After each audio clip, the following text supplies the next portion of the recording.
Hello guys, मैं वैभव आपका स्वागत करता हूं मेरे चैनल मास कैंपस पे। आज का हमारा टॉपिक है नर्वस सिस्टम।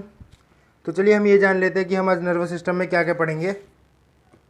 सबसे पहले हम पढ़ेंगे नीड ऑफ नर्वस सिस्टम, फिर न्यूरॉन्स के बारे में पढ़ेंगे, ट्रांसमिशन ऑफ नर्व इम्पल्स के बारे में पढ़ेंगे, फिर साइनेप्स और टाइप्स ऑफ न्यूरॉन, फिर नर्व्स और नर्व्स टाइप्स। तो चलिए मैं बिना समय गवाए अपना वीडियो स्टार्ट करता हूँ।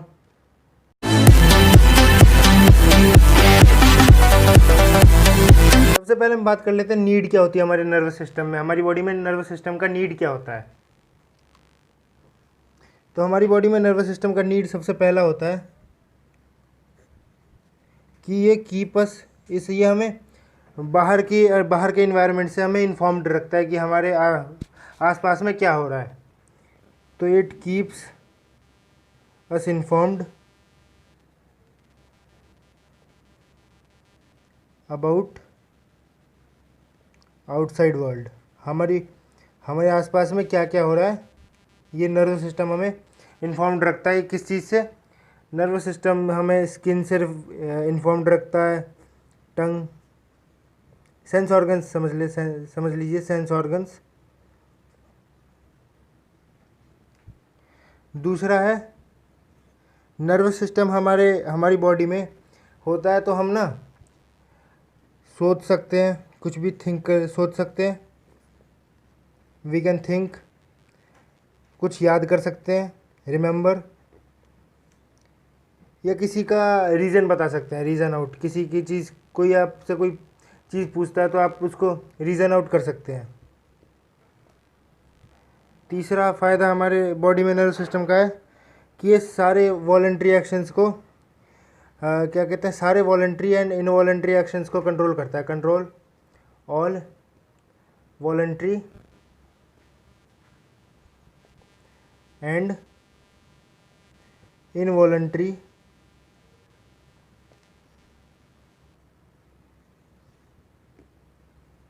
एक्शंस।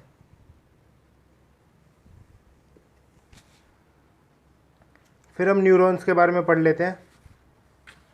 न्यूरॉन्स के बारे में पढ़ने से पहले मैं उसका डायग्राम दिखा देता हूँ आपको न्यूरॉन्स का। ये एक न्यूरॉन है, मैंने इस फ्रेम में नहीं आ रहा तो मैं ऐसे कर रहा हूँ।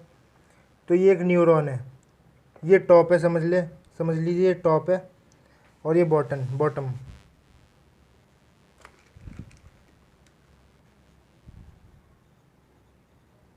ये बॉटम है।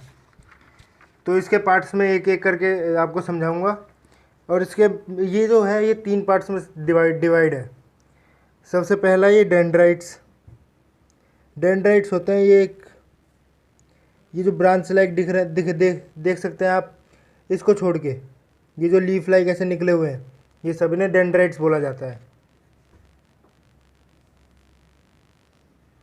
ये पहला है कि ये पहला पार्ट है जिससे वो लेबल होते हैं। ये मैं डिस्क्राइब करूँगा सबसे पहले।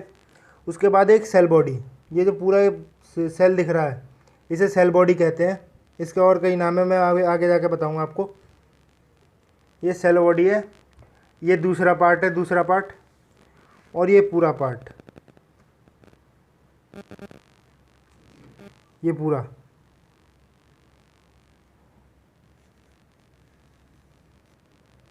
इसे एक्सॉन कहते हैं। तो चलिए मैं एक एक करके सब कुछ समझाता हूँ। तो सबसे पहले हम डेंड्राइट्स की बात कर लेते हैं। सॉरी, डेंड्राइट्स से पहले हम साइटोन की बात करेंगे, सेल बॉडी की। सेल बॉडी सबसे पहले इसकी खूबी है कि ये ग्रैनुलर होता है। ग्रैनुलर बताता हूँ क्या होता है। जैसे ये एक सेल है, राइबोसोम्स के अलावा कुछ ग्रैन्यूल्स पाए जाते हैं। इससे राइबोसोम से बड़े होते हैं और ऐसे करके डॉटेड लाइक स्ट्रक्चर होते हैं जो इसे ग्रैनुलर बनाते हैं। और ये सेल है ग्रैनुलर। और अगर ऐसा कोई सेल है जिसमें ऐसे वो पॉइंट नहीं, ये क्या कहते हैं, ग्रैन्यूल्स नहीं है, तो इसे नॉन ग्रैनुलर कहते हैं। और ये ग्रैनुलर है। और इसके बाद दूसरा है कि इसके पास एक वेल डिफाइंड न्यूक्लियस होता है। Well defined nucleus. तीसरा पॉइंट है कि ये जो सेल बॉडी है, सेल बॉडी, इस पे all the parts, all the organelles of the cell, इसके पास सारे सेल के ऑर्गन होते हैं। जैसे नॉर्मल सेल में जो ऑर्गन होते हैं ना, human cell, normal human cell में जो ऑर्गन्स होते हैं सारे इसमें पाए जाते हैं, सिवाय एक एक के, वो है सेंट्रोसोम। सेंट्रोसोम क्यों नहीं पाया जाता, इसको बताने से पहले मैं ये पूछना चाहता हूँ आपसे कि ये सेंट्रोसोम का काम क्या करता है। सेंट्रोसोम का काम है डिवीजन में, ये काम करता है हमारे सेल के। तो ये मैं बता दूं आपको कि जो न्यूरॉन है, neuron, it can not divide, it can not divide. तो इसी के पास सेंट्रोसोम नहीं होता, तो ये न्यूरॉन डिवाइड नहीं होता, तो इसीलिए उसको सेंट्रोसोम की ज़रूरत नहीं होती। तो ये सेंट्रोसोम लॉस कर चुके होते हैं। अब दूसरा टॉपिक है, दूसरा पॉइंट है डेंड्राइट्स।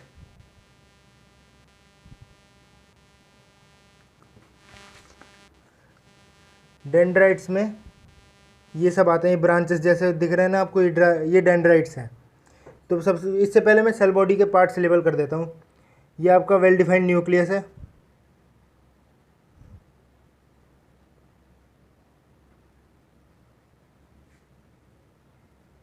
इसमें सारे पार्ट्स मैंने दिखाए नहीं है क्योंकि क्या कहते हैं, बहुत छोटा सेल है और इसमें सारे पार्ट्स दिखाना मुश्किल था, इसलिए मैंने इसमें सारे पार्ट्स नहीं दिखाए। इसमें ग्रैन्यूल्स दिखाए हैं, ये न्यूक्लियस दिखाया है, और कुछ दिखाया नहीं है मैंने। सेंट्रोसोम तो होता ही नहीं है इसमें। तो अब हम बात करेंगे इन डेंड्राइट्स की। डेंड्राइट्स का ये ब्रांच, ये साइटोप्लाज्म होता है पूरा, आपको मालूम होगा, ये अंदर का होता है। और ये साइटोप्लाज्म आगे बढ़ जाता है ना, तो ये डेंड्राइट्स बन जाता है। आगे थोड़ा बढ़ जाता है तो ये डेंड्राइट बन जाता है, आगे ग्रो हो जाता है तो ये डेंड्राइट बन जाता है। डेंड्राइट हर जगह से ग्रो हो जाता है तो ये डेंड्राइट हो जाता है। तो मैं इसकी डेफिनेशन बता देता हूँ डेंड्राइट्स की डेफिनेशन है, these are branched cytoplasmic projection, cytoplasmic projection, cytoplasm आगे बढ़ जाता है या फिर ग्रो कर जाता है तो ये प्रोजेक्शन है, साइटोप्लाज्मिक प्रोजेक्शन। इसका फंक्शन है, they conduct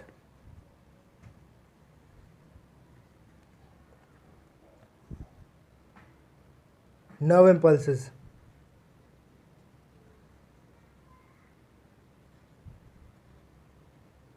to cyton।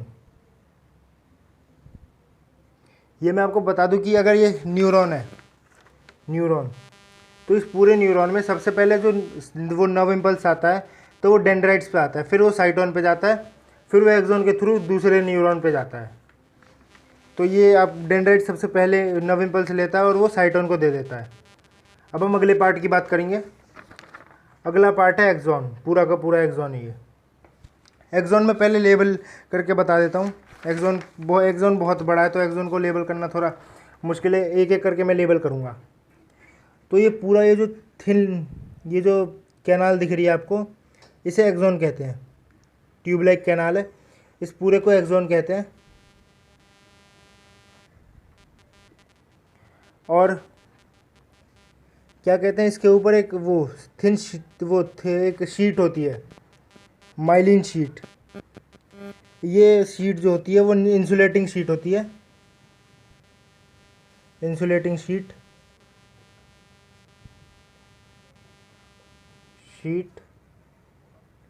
Myelin sheath,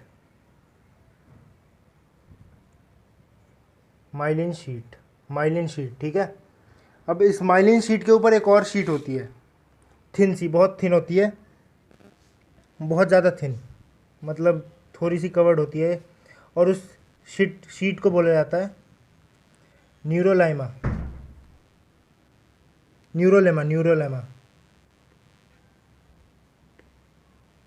वो एक थिन शीट होती है इसके, ये इंसुलेटिंग माइलिन शीट के ऊपर।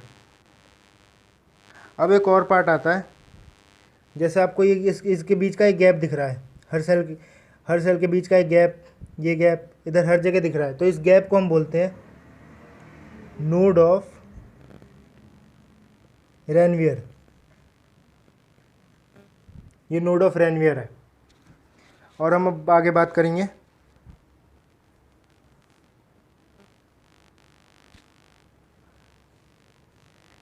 और ये एक्सॉन एंडिंग्स, इन्हें टर्मिनल एक्सॉन भी बोलते हैं और एक्सॉन एंडिंग कहते हैं इन्हें, टर्मिनल एक्सॉन।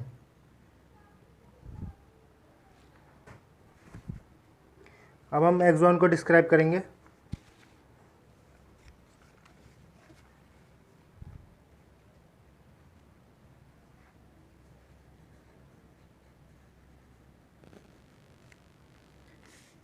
एक्सॉन क्या है? एक लॉन्ग, आपने भी देखा कि अभी डायग्राम में कितना लॉन्ग था, it is a long process.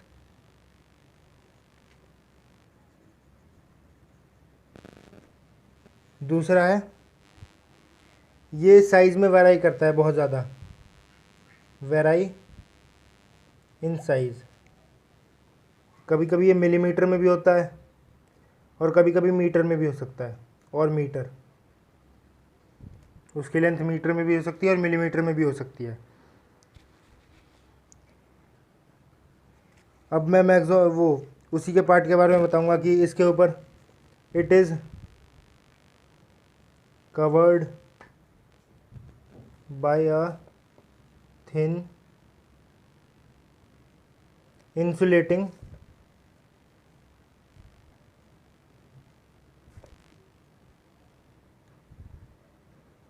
Sheet. उस शीट को क्या बोलते हैं? Myelin sheath. Myelin sheath, sheet की यही स्पेलिंग है माइलिन शीट की। आप समझ रहे होंगे कि शीट की स्पेलिंग ऐसे होती है, लेकिन माइलिन शीट की यही स्पेलिंग होती है। और ये it is myelin sheath is covered by, myelin is covered by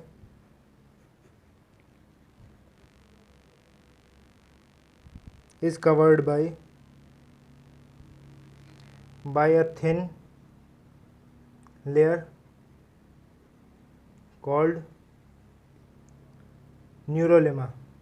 न्यूरोलेमा,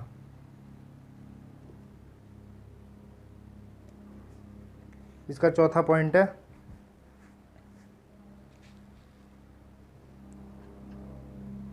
myelin sheet shows gap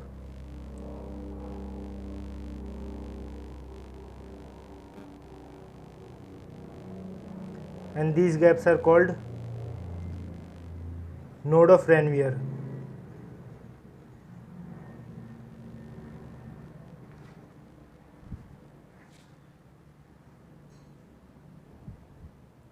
अब मैं और कुछ पार्ट्स बताऊंगा।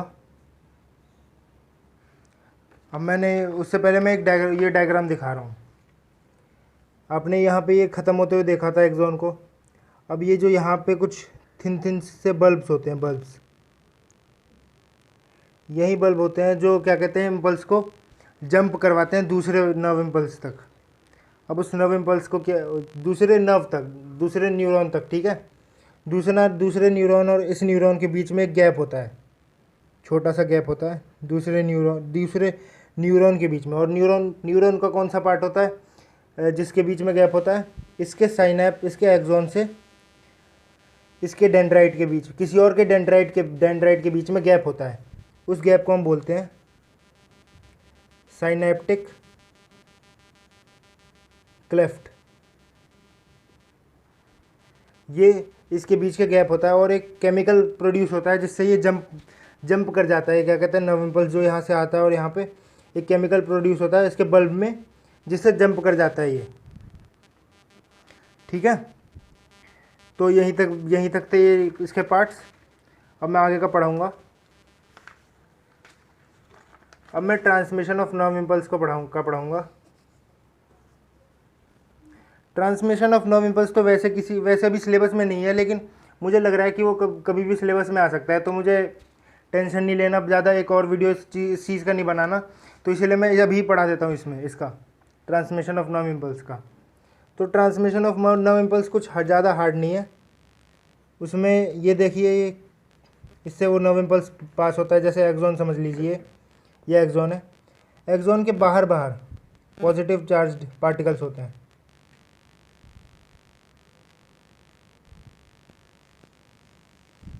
इसके बाहर बाहर पॉजिटिव चार्ज्ड पार्टिकल्स होते हैं।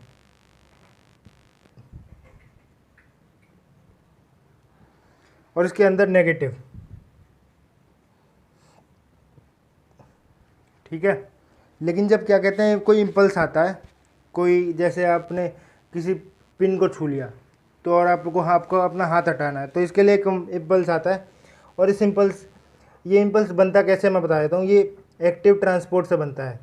आपको मालूम होगा एक्टिव ट्रांसपोर्ट क्या होता है कि पॉजिटिव आयंस को किसी और क्या कहते हैं बिना सेमी पे नहीं एक्टिव ट्रांसपोर्ट होता है उल्टी गंगा बहाना, समझ लीजिए उल्टी गंगा बहाना। जैसे आपने देखा होगा कि हाई वो क्या कहते हैं हाई, कोई भी चीज़ हाई कॉन्सेंट्रेशन से लो कॉन्सेंट्रेशन में जाती है तो उसे ऑस्मोसिस कहते हैं। लेकिन कभी लो कॉन्सेंट्रेशन से हाई कॉन्सेंट्रेशन तक जाती है तो उसे ऑस्मोसिस नहीं कहते, उसे एक्टिव ट्रांसपोर्ट कहते हैं।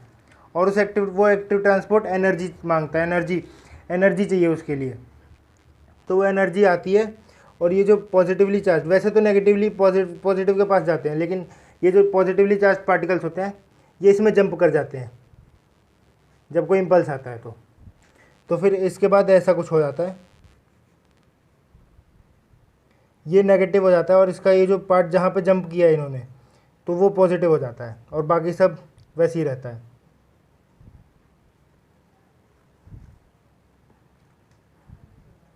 ये भी नेगेटिव और ये फिर पॉजिटिव रहता है।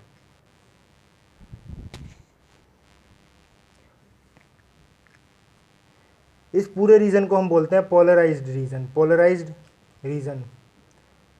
रीजन या फिर रेस्टिंग रीजन। इस पूरे रीजन को हम यही बोलते हैं। लेकिन जब ये क्या ये आ जाता है तो इस रीजन को हम बोलते हैं एक्साइटेड रीजन। एक्साइटेड की स्पेलिंग गलत होगी, एक्साइटेड रीजन या फिर डीपोलराइज्ड रीजन। अब ये बाकी सारा पोलराइज्ड होता है। लेकिन अब यहाँ नर्व इम्पल्स तो बन गया, लेकिन इसे आगे कैसे बढ़ाएंगे। अब ये आगे कैसे बढ़ता है मैं बता देता हूँ। अब आपको तो मालूम होगा कि नेगेटिव वाले आगे बढ़ते हैं पॉजिटिव को क्या कहते हैं नेगेटिव बनाने के लिए। नेगेटिव वाले पॉजिटिव के पास जाते हैं, तो ये जो नेगेटिव वाले पार्टिकल्स होते हैं ये इसके पास चले जाते हैं इसको नेगेटिव बनाने के लिए, और ये पॉजिटिव बन जाएगा अपने आप। जब ये नेगेटिव बनेंगे तो ये ज़्यादा कर देगा और फिर ये पॉजिटिव खुद बन जाएगा। तो ये पास कैसे होगा बता देता हूँ। अब ये तीसरा स्टेट है, जब जो नेगेटिव वाले इधर आएंगे तो फिर ये जो है ये वापस वही स्टेट पे आ जाएगा, ये वापस उसी स्टेट पे आ जाएगा। लेकिन फिर जिस एक पार्ट से निकल के नेगेटिव पार्टिकल्स गए हैं तो जिस पार्ट से वो निकल के गए हैं तो वो पोलराइज्ड हो जाएगा।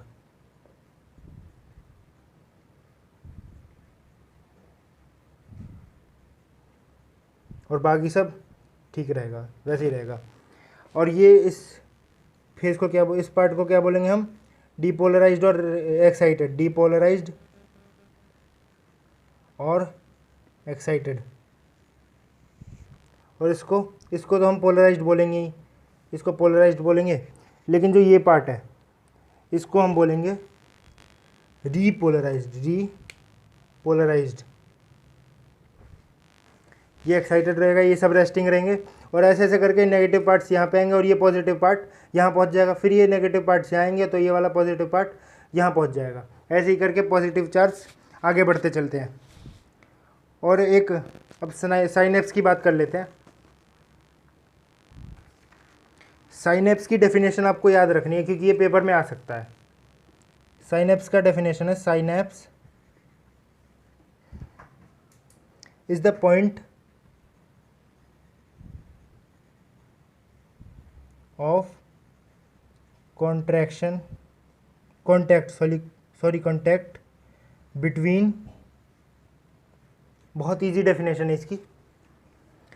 Terminal branches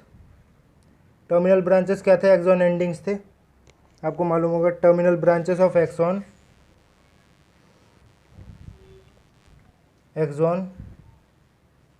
of a neuron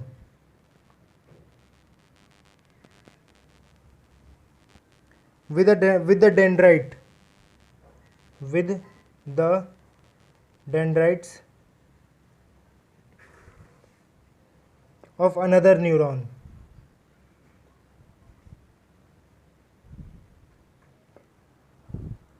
Separated by a fine gap. एक फाइन गैप होता है, वो मैंने आपको बताया था, साइनेप्टिक क्लेफ्ट होता है। फाइन गैप, उनके बीच का जो गैप होता है उसे साइनेप्टिक क्लेफ्ट बोलते हैं। Separated by a fine gap, उसको क्या बोलते हैं? Synaptic cleft.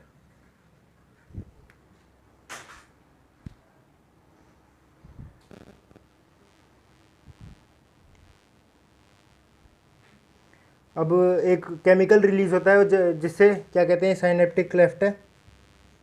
ये एक्सॉन एंडिंग है और ये डेंड्राइट है, और यहाँ पे न्यूरॉन, यहाँ पे नर्व इम्पल्स है, तो इसको जंप मारना है, यहाँ पे पहुँचना है।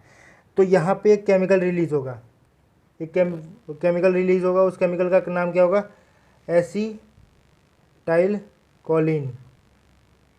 इस केमिकल का नाम आप याद कर लें, एसीटाइल कोलिन होगा, जो यहाँ पे रिलीज होगा, जिससे ये जंप कर लेगा डेंड्राइट पे और ये आगे बढ़ जाएगा। ये साइनेप्स पे बस इतना ही था।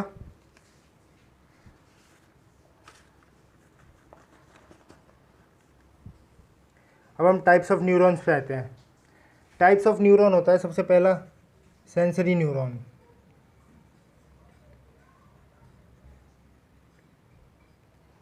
सेंसरी न्यूरॉन क्या होता है?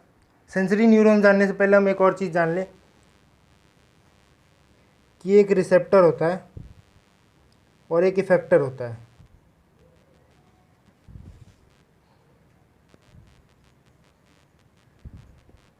रिसेप्टर क्या होता है और इफेक्टर क्या होता है?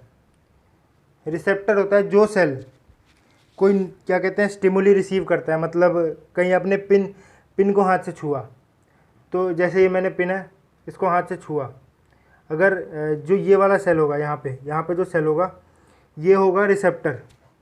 अब अगर मैं पिन हाथ से छूँगा और यहाँ से अपना हाथ हटाऊँगा, तो जो मसल इसमें काम करेगी उसे इफेक्टर कहते हैं। तो ये होगा which receive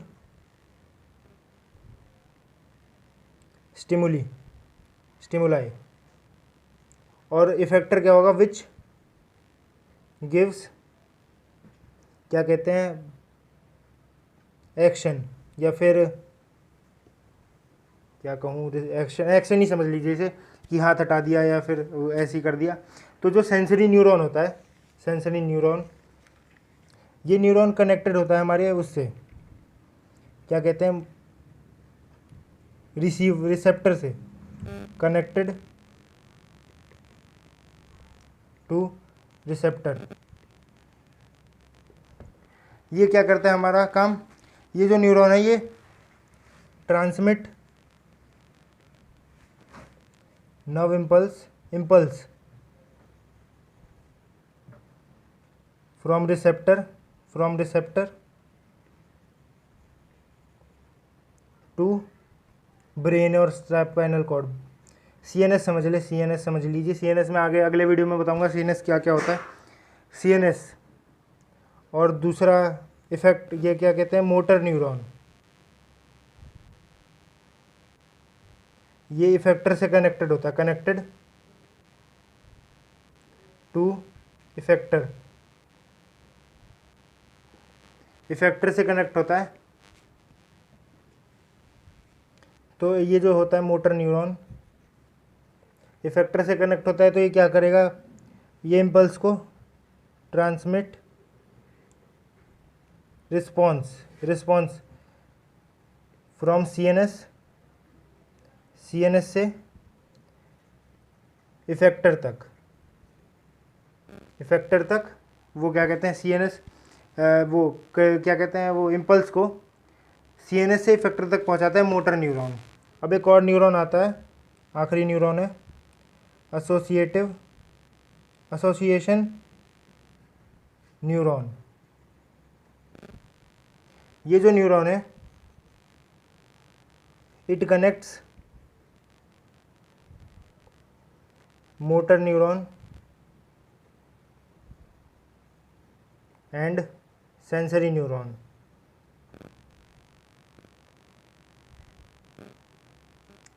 types of neuron में इतना ही। अब अगले टॉपिक पे आते हैं।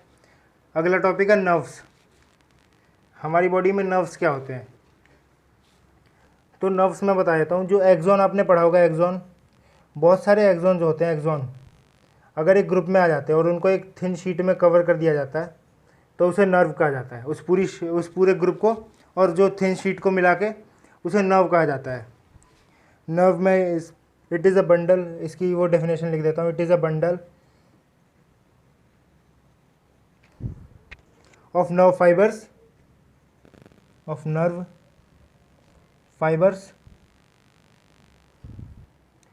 of separate neurons। Nerve fibres क्या होंगे? एक्सॉन। एक्सॉन कहा जाता है नर्व फाइबर्स को। एक्सॉन को नर्व फाइबर्स कहा जाता है ऑफ सेपरेट न्यूरॉन्स।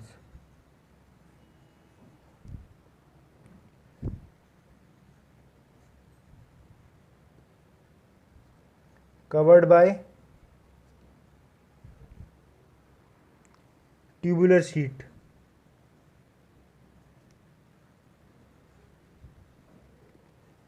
अब नर्व्स के भी अलग अलग टाइप्स होते हैं। नर्व्स के भी ऐसे ही टाइप्स होते हैं।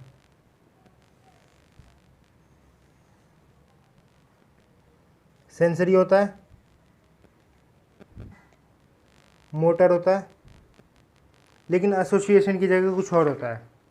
उसे मिक्स्ड कहा जाता है, जिसमें सेंसरी और क्या कहते हैं मोटर न्यूरॉन दोनों होते हैं।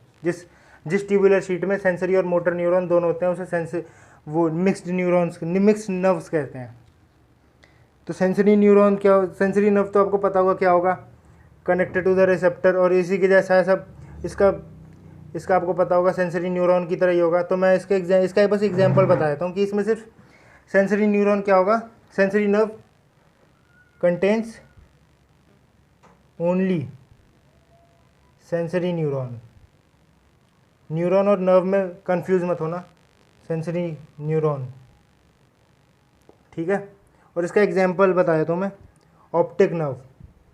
ऑप्टिक नर्व जो होता है उसमें सिर्फ सेंसरी न्यूरॉन होते हैं। ऑप्टिक नर्व हमारी आई से जाता है और वो ब्रेन तक जाता है, हमारी आई से ब्रेन तक, और फिर वापस ये ऑप्टिक नर्व कोई इम्पल्स लेके नहीं आता आई पे, बस ब्रेन तक जाता है ऑप्टिक नर्व। अब मैं मोटर में बता देता हूँ। इसमें जो है कंटेन्स ओनली मोटर न्यूरॉन। इसका एग्जाम्पल कोई भी जो इम्पल्स कैरी होता है ब्रेन से, any nerve from CNS to effector organ.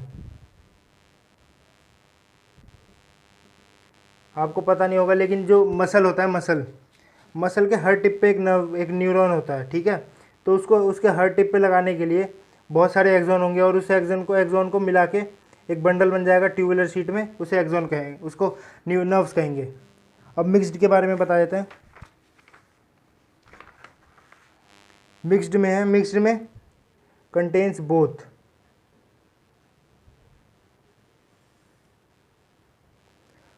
Both तो इसमें एक आता है स्पाइनल नर्व होता है जो जिसमें दोनों चीज़ होती है कि आने का भी होता है, नर्व इम्पल्स आने का भी, और वो जाने का भी होता है उसी में। तो आज की वीडियो में बस इतना ही था। आई होप कि ये वीडियो आपको अच्छा लगा होगा, और इस वीडियो को प्लीज़ आप लाइक कर दीजिएगा, इस पर कमेंट ज़रूर कीजिएगा, और सब्सक्राइब तो करना ही मेरे चैनल को। चलो, थैंक यू।